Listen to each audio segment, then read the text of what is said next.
This channel does not promote any violent, harmful, or illegal activities. All content provided by this channel is meant for an educational purpose only. আর এই মুহূর্তের গুরুত্বপূর্ণ খবর, দলের পদ থেকে সরানো হলো ভাঙড়ের নেতা আরাবুল ইসলামকে, দাবি শাসক দলের। আরাবুল ভাঙড়ের তৃণমূলের কনভেনার ছিলেন, আরাবুলকে বাদ দিয়েই ভোটে কর্মসূচি, বার্তা তৃণমূলের।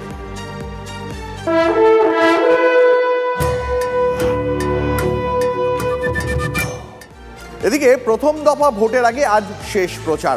রাজ্যে উত্তরবঙ্গের ৩ কেন্দ্রে 19শে এপ্রিল ভোট। আজ বিকেল ৫টা পর্যন্ত প্রচারের সময়সীমা। শেষ দিন প্রচারে দিনভর রাস্তায় শাসক বিরোধী। রাজ্য ছাড়াও দেশের ১০২টি কেন্দ্রে প্রথম দফায় ভোট হবে। আরো বিস্তারিত জানবো, আমার সহকর্মী সুমন কল্যাণ রয়েছে আমাদের সঙ্গে। সুমন, আজ বিকেল ৫টা পর্যন্ত শেষ প্রচার, তার মানে তো তোমার জেলার যেখানে যেখানে ভোট রয়েছে সেই নেতা কর্মী প্রার্থী তারা তো আজকে খুব ব্যস্ত সারাদিন।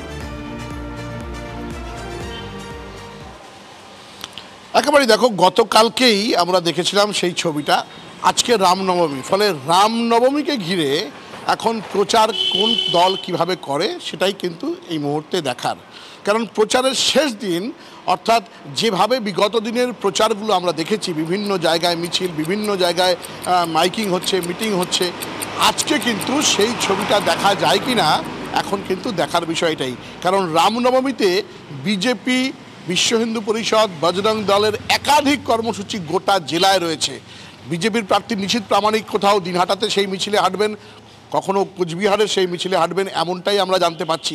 পাশাপাশি তৃণমূল কংগ্রেসও রামনবমীকে ঘিরে তাদের বেশ কিছু কার্যক্রম করার পরিকল্পনা নিয়েছে। এখন দেখার এই দুই পরিকল্পনা কতটা বাস্তবায়িত হয় এবং কিভাবে পরিচালিত হয়। কারণ রামনবমীকে ঘিরে প্রতি বছরই যেমন একটা উন্মাদনা থাকে বিভিন্ন জায়গায়, আর এবার তো নির্বাচন আর শেষ প্রচারের দিন, ফলে রামনবমীতে কিভাবে প্রচার হবে, প্রার্থীরা কিভাবে প্রচার করবেন, আর কিছুক্ষণের মধ্যেই হয়তো সেই ছবিটা আমাদের সামনে ধরা পড়বে। তবে তৃণমূল কংগ্রেস এবং বিজেপি দুই পক্ষই কিন্তু রামনবমীতে এবার তারা যে এই কার্যক্রমে সামিল হবে তারা কিন্তু আগে থেকেই বলেছে। এখন সেটাই দেখার কিন্তু কিভাবে এই প্রচার হয়। অনেক ধন্যবাদ সুমন, তোমাকে, সঙ্গে থাকো।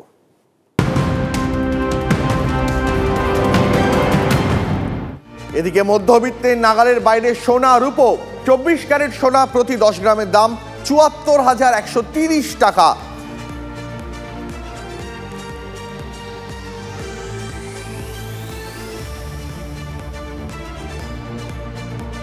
আরেকটি খবর দিয়ে আপনাদের, মুরাদাবাদ বা হরিয়ানা থেকে প্রার্থী হতে চান রবার্ট বদ্রা। আমেঠি বা রায়বেরেলির প্রার্থী হতে চান না প্রিয়াঙ্কার স্বামী। রবার্টের দাবি, মানুষ চাইছেন তিনি রাজনীতিতে যোগ দেন।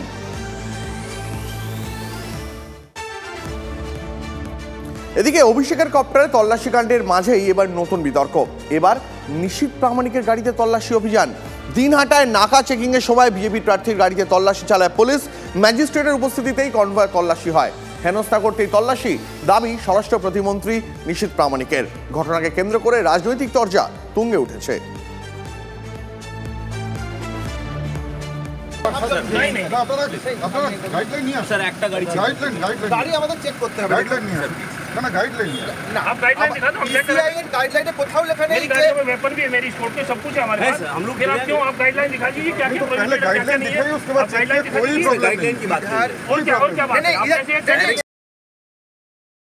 কমিশন হচ্ছে, যদি কমিশন চালিয়ে থাকে তাহলে সেটা আগে থেকে খবর ছিল নিশীথ প্রামাণিকের কাছে। তার কারণ হচ্ছে কমিশন হচ্ছে বিজেপির একটা শাখা সংগঠন। বিজেপি যেহেতু এখানে দুর্বল, তাই ওদের কিছু শাখা সংগঠনকে নামিয়েছে। কোথাও আরএসএস নেমেছে, কোথাও সিবিআই নেমেছে, কোথাও এনআইএ নেমেছে, কোথাও নির্বাচন কমিশনকে নামিয়েছে। অভিষেকের কপ্টারে সেন্ট্রাল এজেন্সি রেড করছে, কিছু পাওয়া যাচ্ছে না। এই যে বিপরীতমুখী প্রতিক্রিয়া হচ্ছে, সেই জন্য নিশীথকে বলা হয়েছিল যে আপনি আজকে গাড়িতে এমন কিছু রাখবেন না, আমরা ওটা লোক দেখানো একটা নাটক করব। তো সেই জন্য আগাম বলে কয়ে ওখানে নাটক করেছে।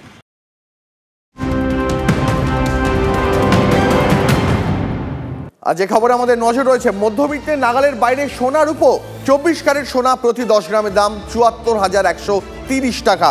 22 ক্যারেট সোনা প্রতি 10 গ্রামের দাম ৬৭,৯৫০ টাকা। রূপোর দাম প্রতি কেজি ৮৭,০০০ টাকা।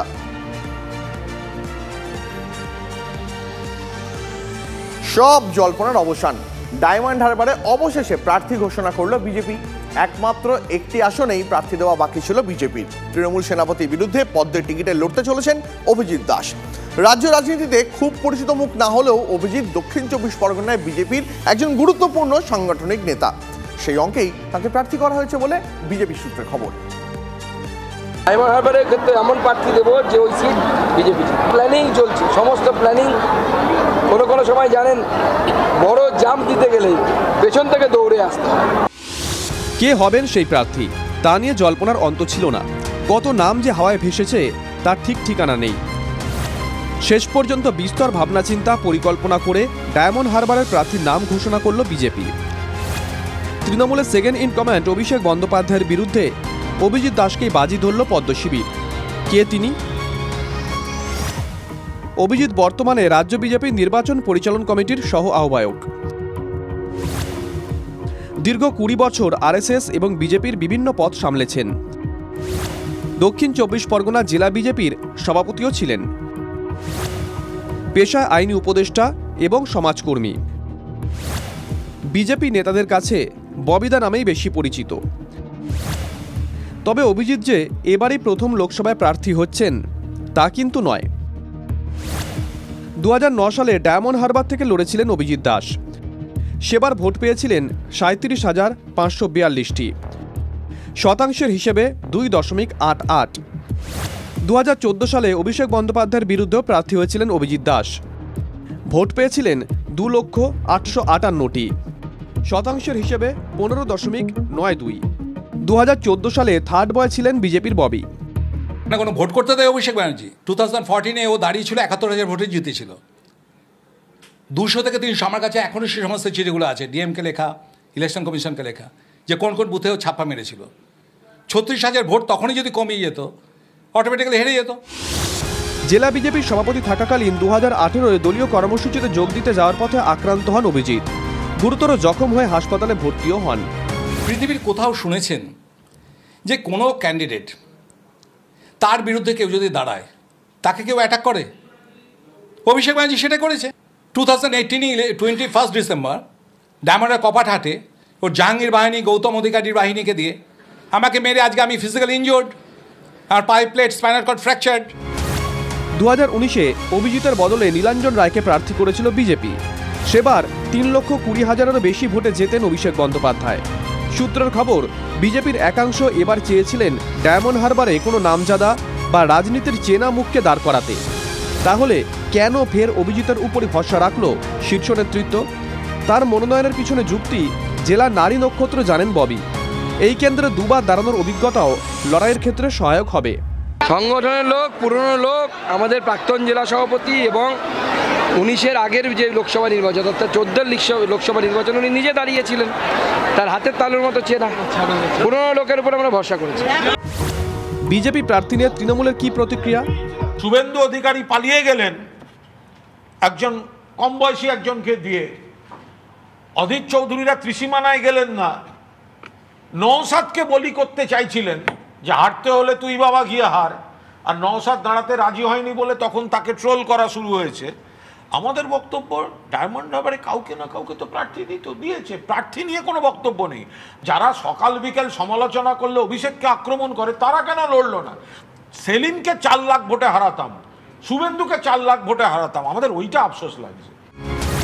ডায়মন্ড হারবারে আগেই আলাদাভাবে প্রার্থী ঘোষণা করেছে আইএসএফ এবং বামফ্রন্ট। ফলে এই কেন্দ্রে লড়াইটা এবার চতুর্মুখী। অভিজিৎ কিন্তু তা মানতে নারাজ। এখানে লড়াইটা হচ্ছে গণতান্ত্রিক ব্যবস্থাকে ফিরিয়ে আনার জন্য অভিষেক নামক অভিশাপটাকে ডায়মন্ড হারবার থেকে খেদানো। যদি এখানে নিরপেক্ষভাবে ভোটটা হয়, আমি ববি আপনাদের সামনে বলে যাচ্ছি, অভিষেক ব্যানার্জির জামানত জব্দ অবশ্যম্ভাবী। বোঝাই যাচ্ছে প্রথম বল থেকেই চালিয়ে খেলার পরিকল্পনা নিয়েছেন বিজেপি প্রার্থী। কিন্তু শুরুর জোশ শেষেও থাকবে কি? উত্তর মিলবে 4 June. Bureau report, TV9 Bangla.